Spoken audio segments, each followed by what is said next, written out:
Salut les terriens, aujourd'hui je vais m'intéresser à Rob Skiba, un Américain qui teste le globe depuis longtemps et qui a dernièrement envoyé un ballon équipé de 2 caméras, une GoPro Fisheye et une GoPro sans Fisheye. Ce ballon a atteint la hauteur de 100 000 pieds, soit 30 km. Le lien de la vidéo est dans la description, elle dure 3 heures, la hauteur max est atteinte vers 1h50 sur la vidéo. Alors j'ai extrait un morceau de cette vidéo pour montrer à Rob que la Terre est bien un globe, comme l'a montré Sly Sparkane dans une vidéo intitulée Flat Earth, Rob Skiba Proves Globe. Vidéo que Rob Skiba a tout de suite reprise et essayé de débunker bien sûr, mais c'est peine perdue Rob. La courbe est là, même sur la caméra non fisheye, et là ceux qui vont nier la courbure sont aveugles ou alors ont besoin rapidement d'un rendez-vous chez un opticien ou un ophtalmo si vous voulez.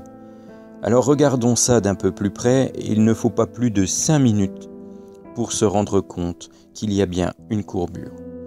Je me suis amusé à aller voir sur Google Earth ce que nous devrions voir de la Terre si nous nous plaçons à 30 km d'altitude, d'après l'algorithme Google qui est censé être faux pour les platistes. Je me suis donc mis à une altitude de 30 km et j'ai orienté la vue comme si c'était une caméra accrochée à un ballon qui prenait une photo.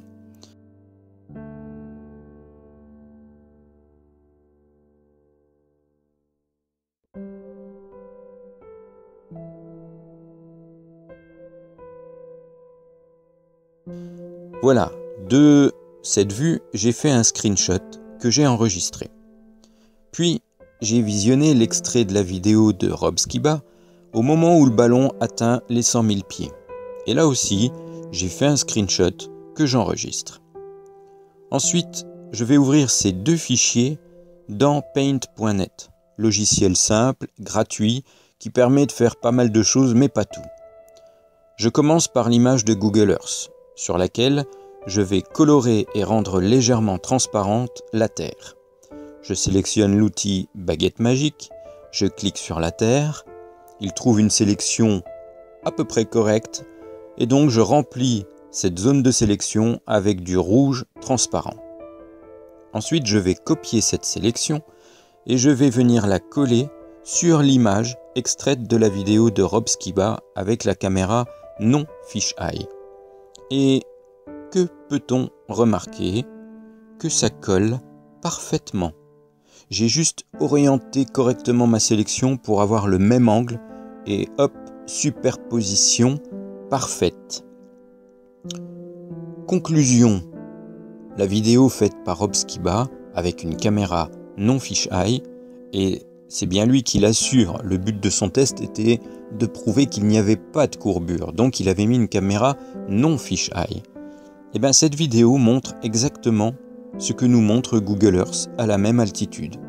Bien sûr, la limite de la Terre sur la vidéo est légèrement floue, je n'ai pas voulu la retoucher, mais on pourrait afin d'affiner la courbure. Si certains d'entre vous ont des logiciels plus pointus que Paint.net, ils peuvent essayer, ils arriveront au même résultat que moi. Bien sûr, Rob Skiba a essayé de se défendre en publiant une vidéo debunk, mais qui ne débunk rien du tout. La Terre est un globe et Rob Skiba vient de nous le prouver avec son ballon à 30 km d'altitude. Il n'y a rien à ajouter sinon merci Rob. Allez, ciao les terriens.